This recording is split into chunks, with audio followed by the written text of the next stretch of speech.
If you're looking for a cheap pair of earbuds, the Skullcandy Dime might be just the earbuds you're looking for. With a small, almost AirPod-like design, they look pretty good. They're a rather comfortable fit and they have decent music quality. At under $40, they're definitely a solid value earbud for the price. But there's a difference between being good value and actually being good. And just because the earbuds are only worth $40 doesn't mean they're actually any use. So can they actually compete with other earbuds outside this price range?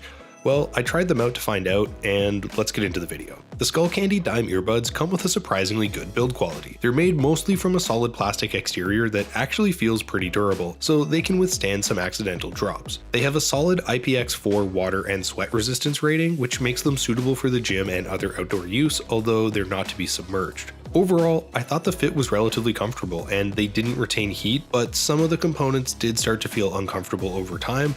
However, you get 3 pairs of ear tips to find an optimal size for different ears, and you can choose between the 4 different colors to match your aesthetic. You get a full set of controls that are divided between both buds. You can either press the bud once to play or pause, or answer a phone call. Double tapping each bud either raises or lowers the volume, and a 1-second press and hold either skips forward or backwards. You can also activate your phone's smart assistant with a triple touch. I appreciated the audible chimes that alert you when you've reached the maximum volume or connected a device, but I would have liked a button with more tactile feedback. They do support Siri and Google Assistant, and each of them have a built-in microphone that can pick up on your voice commands relatively accurately. I thought the microphone quality was actually okay, and my voice sounded a little bit thin. It has a subpar noise handling performance, and they struggle to separate my voice from ambient background noise, so it might not be as effective in louder environments. Here's a test. This is a microphone test of the Skullcandy Dime earbud. It comes with Bluetooth 5.0 compatibilities, which delivered a dependable drop-free wireless connection with a solid range of about 30 feet before stuttering kicked in. I appreciated the convenient audio connect feature, which instantly paired the buds and recognized devices whenever I powered them on. Unfortunately, they don't support multi-point pairing if you'd like to switch between audio sources, although this isn't expected given the budget-friendly price. I also noticed that they had a relatively high latency on PC and some Apple products, so they might not be suitable for streaming videos on non-Android devices. If you're enjoying this video and you learned something about the Skullcandy Dime, be sure to give the video a like. It really helps the channel out, and if you're interested in updated pricing, be sure to check out the links in the description.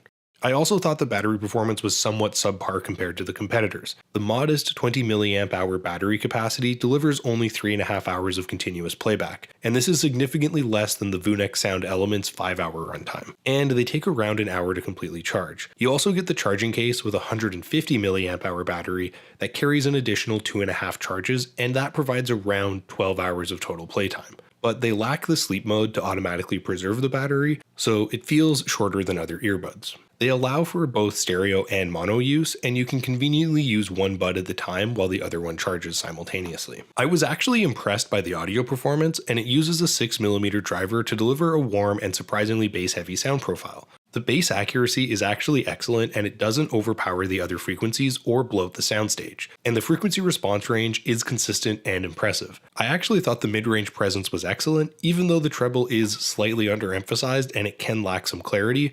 Vocals and lead instruments did ring through clearly. This also makes it suitable for a wide range of audio content, including podcasts. While I would have preferred a companion app with a customizable equalizer, this is a rarity for budget earbuds.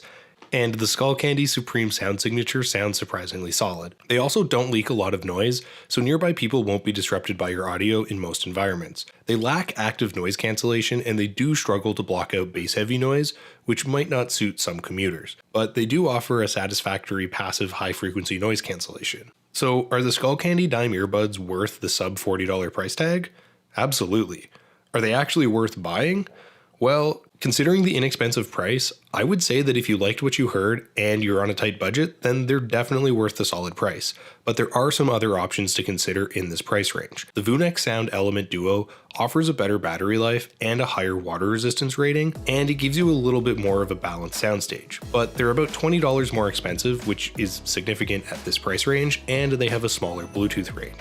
The Skullcandy Dime offers a solid audio performance and voice command compatibility, so if that's something you value, then you won't be disappointed with these earbuds. But that's just my opinion. Let me know what you guys think in the comments. For links to updated pricing on all of the items mentioned, check out the description. If you guys learned something or you found this video helpful, be sure to give it a like and subscribe if you're new to the channel and you like short, informative tech videos. Till next time, I'll see you guys later.